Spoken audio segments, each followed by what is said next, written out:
Si le sucre n'était qu'une question de goût, on pourrait arrêter quand on veut, non? Mais le sucre agit directement sur 3 hormones: l'insuline, la dopamine, la leptine. Commençons par la dopamine.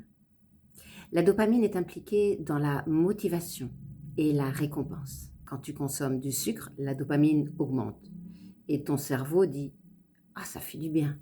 Plus l'exposition est répétée, plus il faudra de sucre pour obtenir les mêmes effets. Donc ce n'est pas une faiblesse psychologique, c'est un mécanisme neurobiologique documenté sur les études des comportements alimentaires. Ensuite, l'insuline. Chaque apport, à chaque fois que tu manges, l'insuline est sécrétée pour faire rentrer le glucose dans tes cellules.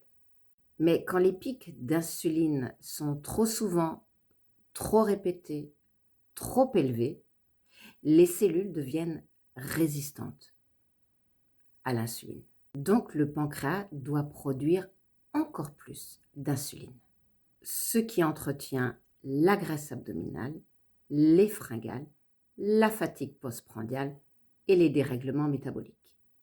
C'est ce qu'on appelle la résistance à l'insuline, aujourd'hui reconnue comme le mécanisme central des maladies métaboliques. Et maintenant, la leptine. C'est l'hormone de satiété. C'est elle qui dit au cerveau ça y est, j'ai assez mangé. Le problème, c'est qu'une alimentation riche en sucre et une insuline dans le corps élevée va permettre une résistance à la leptine, c'est-à-dire on va moins sentir la satiété. Le cerveau ne va plus recevoir le signal donc de satiété. Et donc, on peut continuer à manger et avoir toujours faim. Et c'est là que le cercle se referme. Dopamine envie, insuline stockage, leptine satiété brouillée. Le corps n'est pas déréglé par hasard. Il répond à des stimulations hormonales répétées. Mais la bonne nouvelle, c'est que ces mécanismes sont réversibles en agissant sur la stabilité de la glycémie, la fréquence des apports, le stress métabolique. La dopamine se régule, l'insuline redescend et la leptine redevient audible.